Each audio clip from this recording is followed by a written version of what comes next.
Bigger. Bigger. To the left, everything gets bigger. When you move to the left and you think about Big Beyonce, that's her song. She's a big movie star. So when you go to the left, everything gets bigger. But notice when you move to the right, you go from millions to 100,000 to 10,000 to thousands. What's happening? We're getting what? Smaller. When you go to the right, you get smaller. Everybody holler. That's just like a little rhyme I made, okay? Now, we talked about that last week. What we're doing here kind of combines over here. This week, or today, we're going to talk about powers of 10. Look at these numbers. 10, 100, 1,000, 10,000s. Those are all considered to be powers of 10.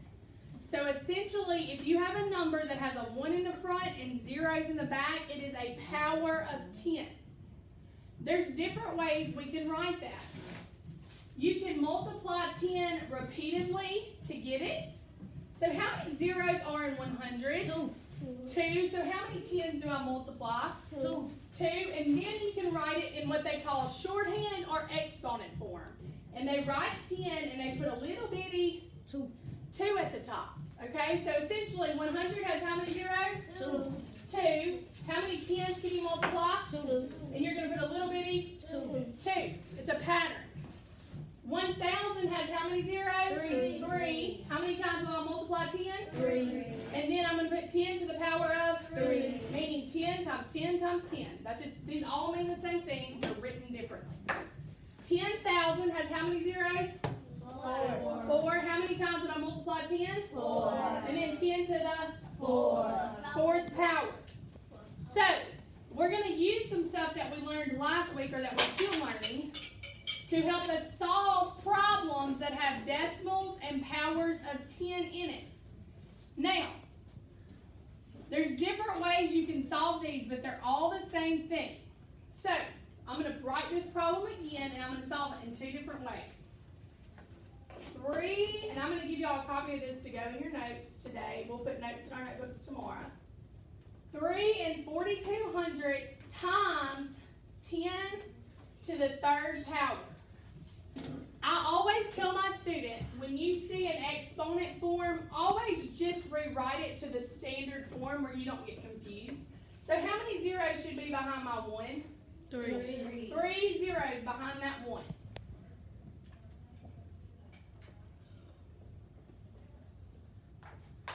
We got it? The zeros tell you how many times to move either your decimal or your actual numbers, okay? We're going to do the first way by moving our numbers, okay? Well, we're multiplying, so is our number going to get bigger or get smaller? Bigger. Multiplying tells us it's getting bigger. On our place value chart, which direction do we go to get bigger? Left. Left, and you can look at it and see that. So we're going to start by the first way. We're moving our numbers. Move actual numbers, keep decimal point where it is. Most of your parents or people my age and older did not learn to do it this way, but you're going to see right now it's the same thing. And I'm going to show you both ways so that you choose whichever way you like best, okay? And whichever way you understand best. So let's do it this way first. I'm going to write 3.42, and when I move my numbers, I always draw place value bars to help me. So I'm going to put my decimal right here, and I'm going to move each number how many places to the left? 3.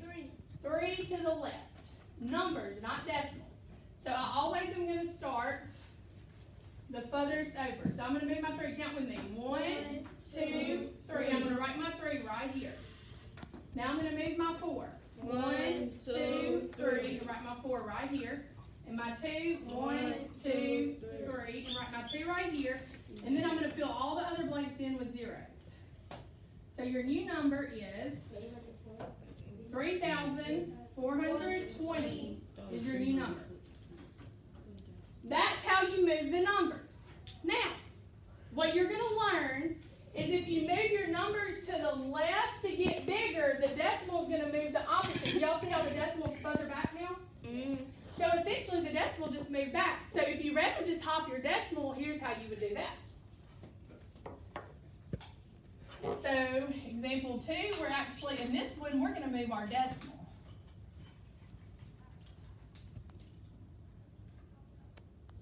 And when I move decimal, I think Mr. Everybody say Mr. Mr. Multiplying, move decimal right. This is only for the decimal though. Multiplying right. That's the direction you're going to move your decimal. So I'm going to write my same problem. We said that that's the same as 3.42 times 1,000. The 3 zeros tell me to move my decimal how many times? Well, if I'm moving my decimal, I'm going to think what? Right. Move. Right. You move the decimal to the right. So a lot of y'all are saying your parents that do the opposite.